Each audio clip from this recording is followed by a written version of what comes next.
ഹരിയോടൊപ്പത്തിൻ്റെ പുതിയൊരു ലക്കത്തിലേക്ക് സ്വാഗതം. നമ്മൾ മുൻപൊരു ലക്കത്തിൽ ക്ഷേത്രങ്ങളിലെ പ്രതിഷ്ഠകളെക്കുറിച്ചും അതിൻ്റെ പവറിനെക്കുറിച്ചുമൊക്കെ വിശദമായി ചർച്ച ചെയ്തിരുന്നു. അത് കണ്ട ഒരു പ്രേക്ഷകൻ ചോദിച്ചൊരു സംശയമാണ് നമ്മൾ ഇന്ന് ചോദിക്കാൻ പോകുന്നത്. അതായത് ഈ ക്ഷേത്രങ്ങളിലെ വിഗ്രഹങ്ങളുമായി ബന്ധപ്പെട്ടാണ് അദ്ദേഹത്തിൻ്റെ സംശയം. ഇപ്പം ശ്രീപത്മനാഭസ്വാമി ക്ഷേത്രത്തിൽ സാളഗ്രാമവും കടുശർക്കര യോഗവും കൊണ്ടുള്ള പ്രതിഷ്ഠ ആണെന്നും പളനിയിൽ നവപാഷാണം കൊണ്ടുള്ള വിഗ്രഹമാണെന്നൊക്കെ പറഞ്ഞു കേട്ടിട്ടുണ്ട്. ഇങ്ങനെ ഉള്ള വിഗ്രഹങ്ങളുടെ പ്രത്യേകത എന്താണ്? അതുകൊണ്ട് എന്തെങ്കിലും പ്രത്യേക പവറോ അങ്ങനെ എന്തെങ്കിലും ഉണ്ടോ എന്നാണ് അദ്ദേഹം ചോദിച്ചിട്ടുള്ളത്. നമ്മളിതിനു മുമ്പ് നമ്മൾ ഈ വിഷയത്തെപ്പറ്റി സംസാരിച്ചിട്ടുണ്ട്. അതായത് എന്താണ് ക്ഷേത്രങ്ങളുടെ ഒരു പ്രാധാന്യം എന്നുള്ളത്. ക്ഷേത്രങ്ങളിൽ ശരിക്കും പറഞ്ഞാൽ ഒരു പവറിൻ്റെ സംഭരണികളാണ്.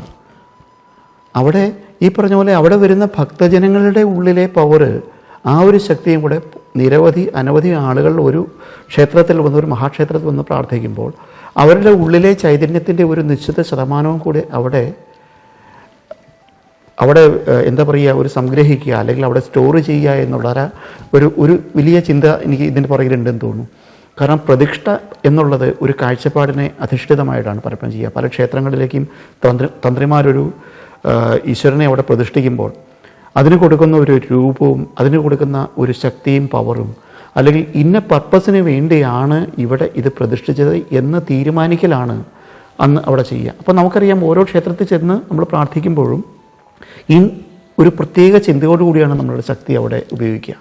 ഇപ്പോൾ ശിവക്ഷേത്രത്തിൽ ചെന്ന് നമ്മൾ പ്രാർത്ഥിക്കുമ്പോൾ, അങ്ങോട്ട് നമ്മൾ പ്രാർത്ഥിക്കുമ്പോൾ ആ ഒരു വലിയ ശക്തിയെ പ്രാർത്ഥിക്കുമ്പോൾ അവിടെ ക്രിയേറ്റ് ചെയ്യപ്പെടുന്ന, അല്ലെങ്കിൽ ഇത്രയും ആൾക്കാരുടെ ഭക്തിയെ ക്രിയേറ്റ് ചെയ്യപ്പെടുന്ന അവിടെ ഉണ്ടാകുന്നൊരു ശക്തിയുണ്ട്. ഇത് അബ്സോർബ് ചെയ്യാൻ കഴിയുന്ന ഒരു മീഡിയം ആയിരിക്കണം ആ ഒരു വിഗ്രഹം. ആ വിഗ്രഹം നമുക്കറിയാം, ഏറ്റവും കൂടുതൽ ഭാരതത്തിലെ എല്ലാ വിഗ്രഹങ്ങളും ഉണ്ടാക്കുന്നത് അല്ലെങ്കിൽ ഉണ്ടായിട്ടുള്ളത് അധികം കൃഷ്ണശിലയിൽ തന്നെയാണ്. കാരണം കൃഷ്ണശിലയിലുള്ള അബ്സോർപ്ഷൻ മറ്റ് വേറെ ഒരു തരത്തിലുള്ള ഇതിലും വന്നിട്ടില്ല എന്നാണ് പറയപ്പെടുക.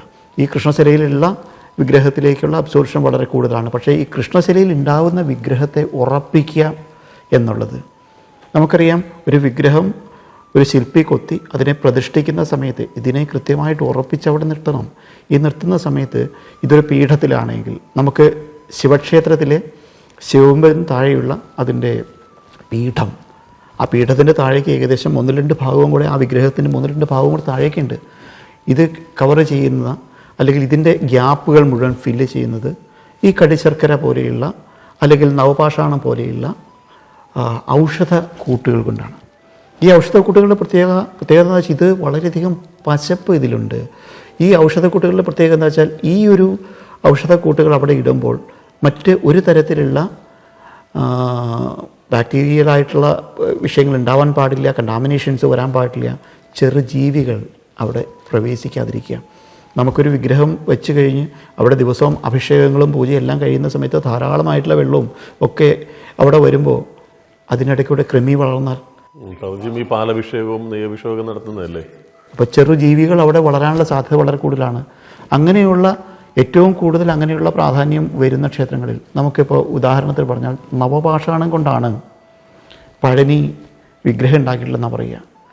പഴനി വിഗ്രഹം ഉണ്ടാക്കിയിട്ടുള്ള, വിഗ്രഹം ഉറപ്പിച്ചിട്ടുള്ളതാണ് നവപാഷാണം കൊണ്ട്. വിഗ്രഹം കൃഷ്ണശില തന്നെയാണെന്ന് ഞാൻ വിശ്വസിക്കുന്നു. എനിക്ക് കൂടുതലായി അറിയില്ല. ഒരു പക്ഷേ നവപാഷാണം കൊണ്ട് തന്നെ വിഗ്രഹം ഉണ്ടാക്കിയതാണോ എന്ന് ചോദിച്ചാലും എനിക്ക് കൃത്യമായിട്ട് എനിക്ക് പറയാൻ അറിയില്ല. പക്ഷേ അങ്ങനെയാണ് എങ്കിൽ എല്ലാ ദിവസവും ത്രിമധുരം അഭിഷേകം ചെയ്യുന്ന, പാലഭിഷേകം ചെയ്യുന്ന ആ ഒരു മഹാക്ഷേത്രത്തിൽ എന്തുമാത്രം തരത്തിലുള്ള ജീവികൾ ആ വിഗ്രഹത്തിൽ വന്ന് കൂടാനുള്ള സാധ്യതകളുണ്ട്. അതിൻ്റെ ഇടയിലുള്ള ചെറിയ ദ്വാരങ്ങളിലേക്ക് ഇത് കയറി പോകാനിടയുണ്ട്. അപ്പോൾ ഈ നവപാഷാണം അവിടെ ഒരു ഔഷധമായി വർത്തിക്കുകയാണ്. അല്ലെങ്കിൽ ഈ പറഞ്ഞ മറ്റ് ജീവികൾക്ക് അവിടെ ജീവിക്കാൻ കഴിയാത്ത തരത്തിൽ അതിനെ ഈ പറഞ്ഞ പോലെ ഓടിക്കാൻ പാകത്തിനുള്ള ഒരു വിഷം അല്ലെങ്കിൽ ഒരു പെസ്റ്റിസൈഡ് അവിടെ പ്രവർത്തിക്കുന്നുണ്ട് എന്ന് നമുക്ക് കണക്കാക്കേണ്ടി വരും. അപ്പോൾ ഓരോന്നും ചെയ്തത്, അതേപോലെ തന്നെ ഈ പറഞ്ഞ പോലെ ഏതാണ് സാളഗ്രാമം എന്നുള്ളത് നമുക്കറിയാം, വിഗ്രഹത്തിൽ ഏറ്റവും കൂടുതൽ ഉപയോഗിക്കാറ്. സാലിഗ്രാമം എന്ന് പറയുന്ന ഒരു ഗ്രാമത്തിലെ, അല്ലെങ്കിൽ അവിടുത്തെ പുഴയിലെ കല്ലുകൾ ആണ് സാളഗ്രാമമായിട്ട് ഉപയോഗിക്കുക എന്നുള്ളതാണ് പറഞ്ഞു കേട്ടിട്ടുള്ളത്. പക്ഷേ നമുക്കറിയാം, ഈ ഒഴുകുന്ന പുഴയിലുള്ള കല്ലുകൾ അത് വളരെ വർഷങ്ങൾ നൂറ്റാണ്ടുകൾ ഈ പറഞ്ഞ വെള്ളത്തിൽ ഒഴുകി ഒഴുകി വന്ന് അതിൻ്റെ കോർണറുകളില്ലാതെ ഇത് അനന്തമായിട്ടുള്ള തരത്തിൽ ഒരു കോർണറിലും ഒട്ടും ഇല്ലാത്ത തരത്തിലുള്ള വളരെ തേഞ്ഞ അത്തരത്തിലുള്ള കല്ലുകളെയാണ് സാളഗ്രാമമായിട്ട് അല്ലെങ്കിൽ സാലിഗ്രാമത്തിലുണ്ടായിട്ടുള്ള ആ കല്ലുകളാണ് സാളഗ്രാമമായിട്ട് വളരെ വിശേഷമായിട്ട് ഉപയോഗിക്കുന്നത്. കാരണം അതിൽ അബ്സോർപ്ഷൻ കപ്പാസിറ്റിയൊക്കെ വളരെ കൂടുതലായിരിക്കും പറയാം. ഇത്തരത്തിലുള്ള കല്ലുകളെ കൂട്ടിച്ചേർത്തിട്ടാണ് അല്ലെങ്കിൽ ആ കല്ലുകളെ കൂട്ടിച്ചേർത്ത് അതിൽ ആണ് പത്മനാഭസ്വാമിയുടെ വിഗ്രഹം ഉണ്ടാക്കിയിട്ടുണ്ടെന്നൊക്കെയാണ് പറഞ്ഞു കേട്ടിട്ടുള്ളത്. അതിലേക്ക് അബ്സോർപ്ഷൻ വളരെ കൂടുതലാണ്. ഇത്രയും കാലം വെള്ളത്തിൽ കിടന്ന കല്ലാണത്. എല്ലാം ശാസ്ത്രീയ അടിസ്ഥാനത്തിൽ മാത്രമാണ് ഇങ്ങനെയുള്ള കാര്യങ്ങൾ ചെയ്യുക. പക്ഷേ പലപ്പോഴും ഇതിനെ പുറമെ ഇൻ്റർപ്രറ്റ് ചെയ്യുന്നത് വേറെ എന്തെങ്കിലും തരത്തിലുള്ള നിസാര ഭൗതിക നേട്ടം ഇതുകൊണ്ട് ലഭിക്കാവുന്ന തരത്തിൽ പലതിനും ഇൻ്റർപ്രറ്റ് ചെയ്യുന്നുണ്ടെങ്കിലും ഓരോന്നിനും വളരെ അടിസ്ഥാനമുണ്ട്.